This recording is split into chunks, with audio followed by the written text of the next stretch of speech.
mental illness, and we're thrilled to have her here today.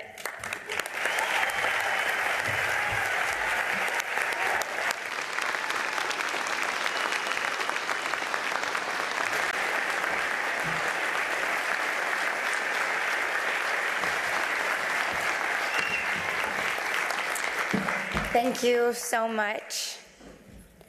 That introduction was really overwhelming and in the most positive way. So thank you. Hi, everyone. My people. It is an honor and a privilege to be here today at NAMI's National Day of Action. Looking out at all of you is so inspiring. It's great to see so many people dedicated to improving mental health and the lives of others. Seeing people of all ages from all over the country come together gives me so much hope that change is really possible. Those of us here today know that mental illness has no prejudice. It affects people of every race, age, gender, religion, and economic status.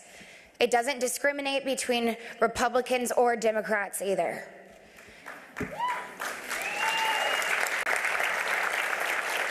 That's why we are here today. We need to send a simple message to our nation's leaders.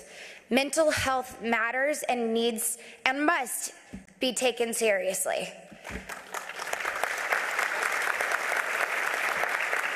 It is time to act for mental health and pass comprehensive mental health bill this year.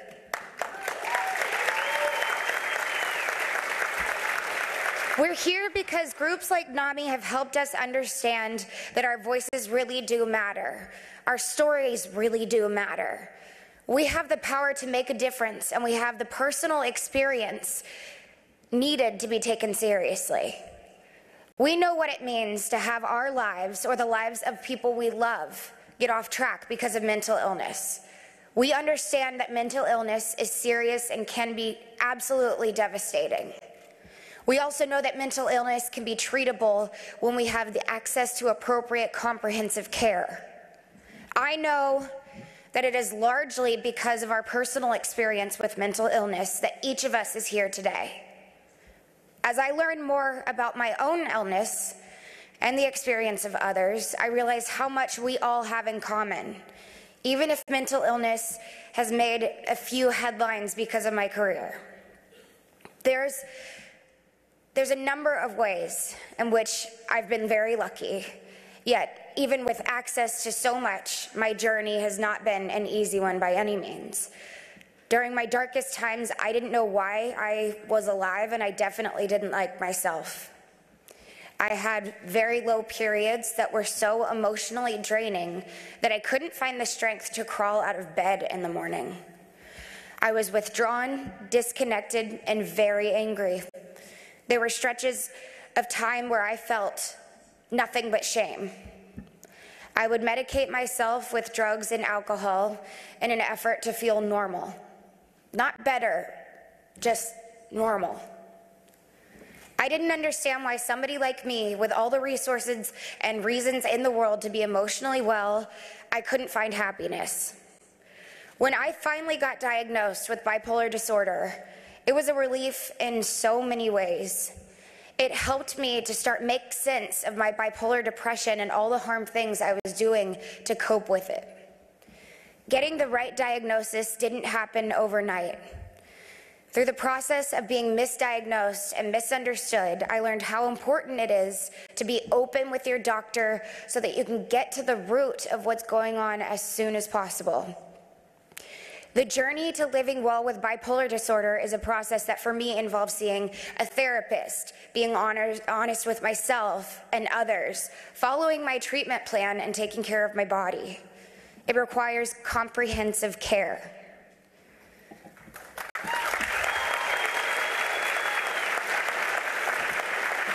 Living well with bipolar disorder takes work, and it doesn't all happen at once. There wasn't one day when the light simply came on and I said, I'm cured, I'm better. Sometimes the first, second, or even third medication we try isn't one that works the best. but we owe it to ourselves to keep trying.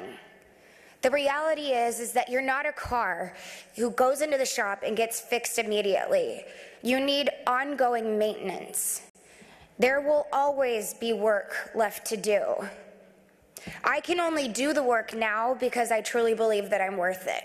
And today, I'm so grateful for my life, and I want to preserve and protect it.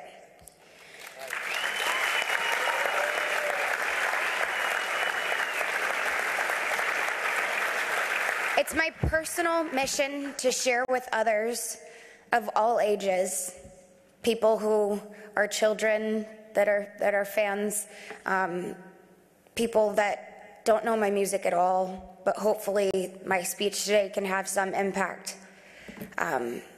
It's my mission to share this with the world and to let them know that there's life on the other side of those dark times that seem so hopeless and helpless. I want to show the world that there is life, surprising, wonderful, and unexpected life after diagnosis.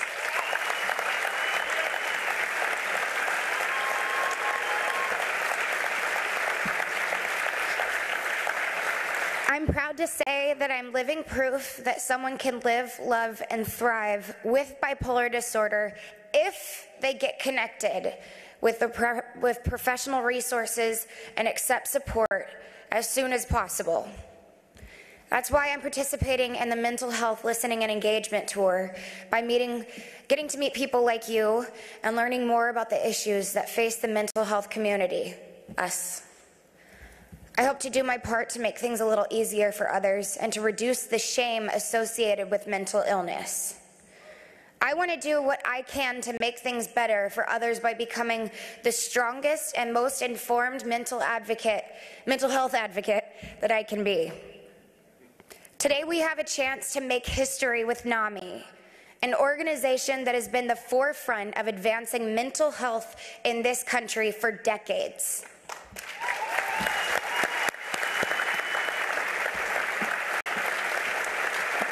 We've seen increased attention to our country's broken mental health system over the past few years, but we've seen very little action.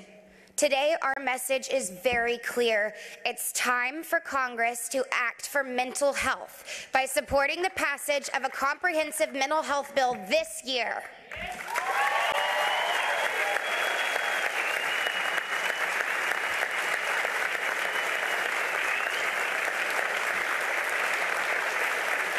I understand that the details around comprehensive mental health care are complex. I am not a policy expert in any way, shape, or form, but I do know that the basics of comprehensive care make good sense, common sense. Comprehensive care means that as a nation, we step up our efforts to prevent suicide, which is currently the second leading cause of death for young adults in the United States.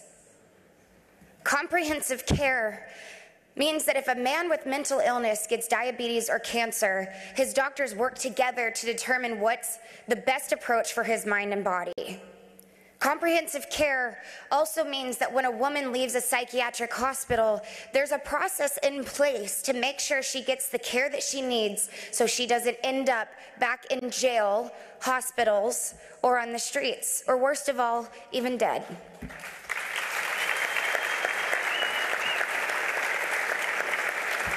At the heart of it, comprehensive care means that our mental health systems reaches people early and far more often so that fewer people fall through the cracks and suffer alone. I'm so proud to be here with you today. Together as mental health advocates, we can make our voices heard. Our shared message is simple. Like you said, keep it simple. Support passage of a comprehensive mental health bill this year.